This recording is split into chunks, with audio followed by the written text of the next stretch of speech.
Hello friend, popular TV serial तुमसे तुम तक के आगे आने वाले अपकमिंग एपिसोड में अब आप देखने वाले हैं कि अन्नू और आर्य का रिश्ता जुड़ने के बाद अब आने वाला है बहुत बड़ा तूफान, क्योंकि हो चुकी है विलन जालंधर की एक बार फिर से एंट्री।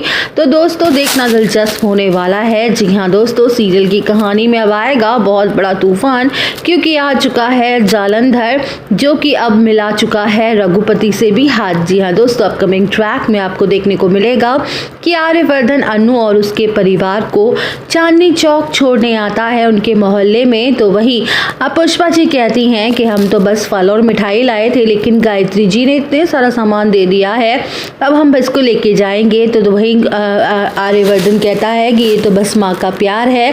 तो जैसे ही अन्नू और उसके पापा जी सब जा रहे होते अपने घर की तरफ की मोहल्ले वाले फिर से इनका सामान देखकर उनके ऊपर कमेंट पास करने लगते हैं कि देखो ये लोग कितने बेशरम लोग हैं, अपने उम्र से भी डबल आदमी से रिश्ता जोड़ कर आ रहे हैं। और ये लोग यही चाहते हैं, क्योंकि इनका तो कोई लड़का है नहीं।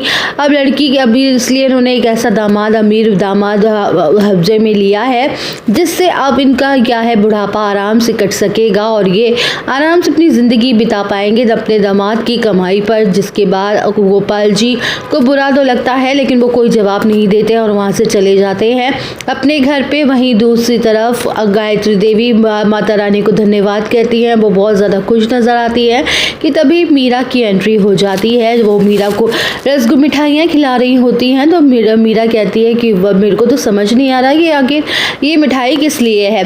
तो वहीं गायत्री देवी बताती हैं कि तुम्हें नहीं पता, मेरे बेटे आर्यवर्धन और अन्नू का रिश्ता पक्का हो चुका है, ये उसी चीज़ की मिठाई है। तो वहीं जो मीरा होती है उसकी तो उल्टी आनी शुरू हो जाती है, उसको खाया नहीं जाता है। वो कहती है ये कैसे हो गया, ये कैसे पॉसिबल हो गया, मेरा प्लान फिर से फेल हो गया।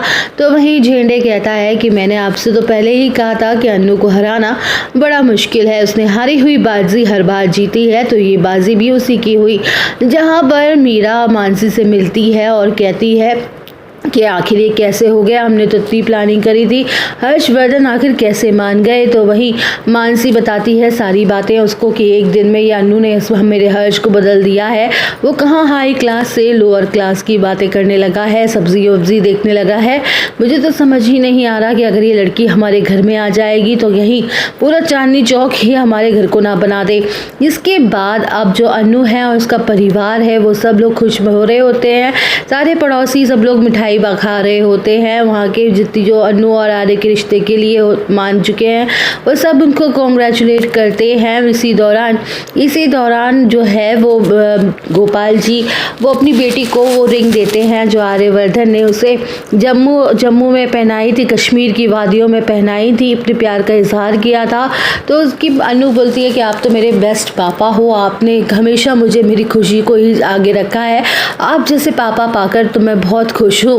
जिसके बाद अब आप देखेंगे कि यहाँ पर जो रघुपति होता है वो ये सब कुछ देख रहा होता है और वो नई साजिश रचने की तैयारी कर रहा होता है।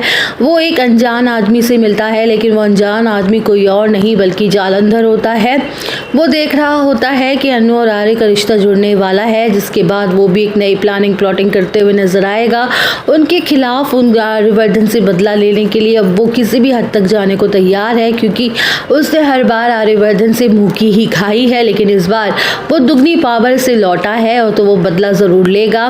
वहीं अन्नू के मम्मी पापा कुलदेवी के दर्शन के लिए जा ही रहे होते हैं कि तभी झेंडे वहाँ आता है और कहता है कि मेरे को आपकी ट्रैवल की जिम्मेदारी दी गई है, इसलिए मैंने आपके लिए एसी वाली कार भेजी है आर्यवर्धन सर ने, ताकि आपको कोई भी प्रॉब्लम ना हो। लेकिन जो अन्नू के पापा होते हैं यानी कि गोपाल जी वो कह देते हैं कि नहीं, हमें कुछ नहीं चाहिए, हमको बस की आदत है, हम उसी में जाएंगे। क्योंकि वो गोपाल जी अच्छे से जानते हैं कि वो अगर आर्यवर्धन जी से कोई भी एहसान लेंगे या कोई भी उनसे चीज़ लेंगे तो फिर उसका मजाक उड़ाया जाएगा, पूरे मोहल्ले वाले उनके ऊपर ताने मारेंगे कि ये देखो दामाद के पैसों पे उछल रहे हैं या ऐसे कोई कमेंट पास करेंगे। इसलिए उससे बचने के लिए गोपाल जी आर्यवर्धन को साफ मना कर देते हैं, ये कहकर कि हम तो अपने बेटी के घर का पानी भी नहीं पी सकते हैं, ये तो हमारे रीति रिवाज में लिखा है, इसलिए हमें माफ़ कर दीजिए। जिसके बाद अब आर्यवर्धन भी मान जाता है। तो वहीं अन्नू और उसके अन्नू अपने मम्मी पापा को बाय बाय करती है।